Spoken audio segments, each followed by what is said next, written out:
Mengamalkan sabda jauh lebih baik. Inilah sampan bersama saya, Pater Domi Kevi, SVD. Ibu bapa, saudari-saudaraku, sampan kembali menyapa Anda sekalian dimanapun Anda berada saat ini.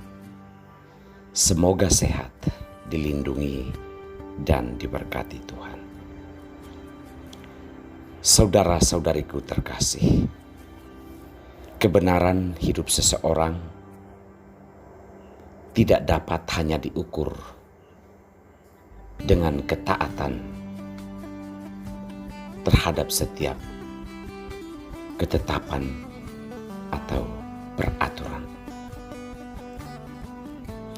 Orang dibenarkan bukan karena kedisiplinannya dan ketekunannya mentaati setiap hukum dan ketetapan, namun ia sendiri tidak mengerti untuk apa ia taat, untuk apa ia memenuhi setiap hukum atau peraturan. Sabda Tuhan pada hari ini mengajak kita untuk sadar bahwa mengamalkan sabda Allah jauh lebih penting dari berbagai macam ketaatan buta terhadap hukum-hukum dan peraturan, namun tidak mengerti untuk apa seseorang itu taat pada hukum. Saudara-saudariku terkasih, Saul telah ditetapkan Allah sebagai raja. Ada sebuah koridor atau peraturan yang harus ia taati sebagai abdi masyarakat yang dipilih oleh Allah.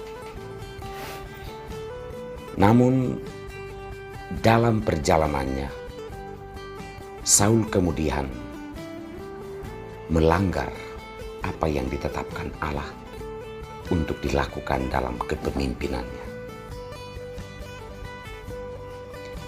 Ia mengira bahwa Allah dapat disenangkan dengan hasil-hasil jarahan, pencurian dan perampokan yang dilakukan terhadap musuh-musuh, yaitu orang-orang berdosa. Maka ia kembali dari peperangan tanpa rasa bersalah, karena di dalam batinnya apa yang ia lakukan toh nanti digunakan untuk memuji Allah atau memuliakannya. Melalui Samuel, Saulus disadarkan bahwa kesalahan tetaplah kesalahan, pelanggaran tetaplah pelanggaran. Namun apa yang terpenting yang mau ditegaskan Samuel adalah bahwa Allah tidak dapat dimuliakan atau disembah dengan barang-barang cemar, yakni hasil-hasil jarahan dalam peperangan. Sekalipun itu adalah emas permata, kekayaan yang berlimpah ruah, namun bukan dengan cara demikian kita memuliakan Allah. Oleh karena itu Samuel dalam nubuatnya mengajak Saul agar menyadari cara memuliakan Allah yang sebenarnya, yaitu dengan cara mengamalkan sabda Allah. Karena korban-korban bakar, korban-korban pujian itu tidak akan bernilai apabila kita sendiri tidak mengamalkan sabda Allah itu dengan cara hidup yang baik. Dalam bacaan Injil, terjadi persoalan antara murid-murid Yohanes bersama murid-murid orang Farisi.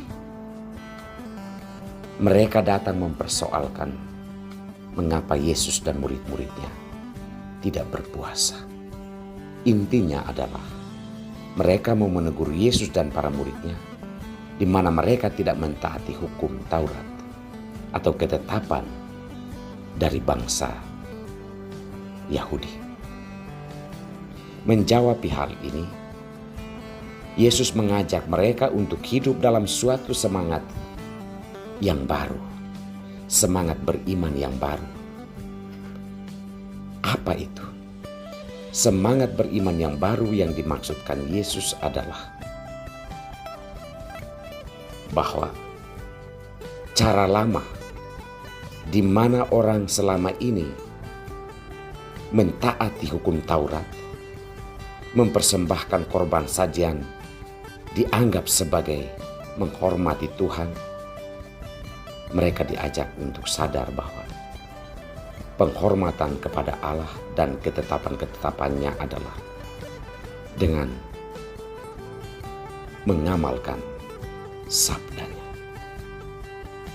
Mengamalkan sabda Allah itu di dalam hidup sehari-hari.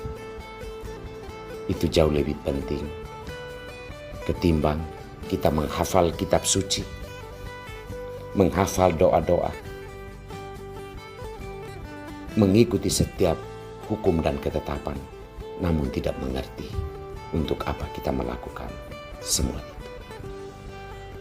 Saudara-saudariku yang terkasih, anggur yang baru harus ditempatkan di dalam kantong yang baru. Yesus sudah ada di tengah-tengah kita. Kita perlu menghayati kehadirannya sebagai sabda Allah.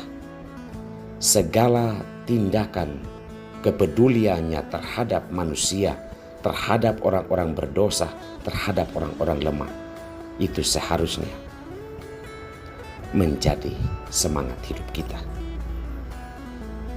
Ia ada di tengah-tengah kita agar membawa kita kepada suatu semangat iman yang baru, yakni ritualisme yang berlebihan tanpa memikirkan pengamalannya atau prakteknya di dalam hidup.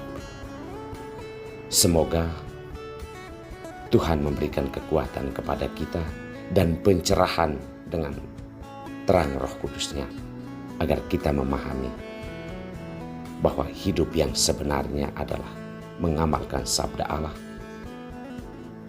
dalam hidup sehari-hari. Tuhan memberkati kita semua.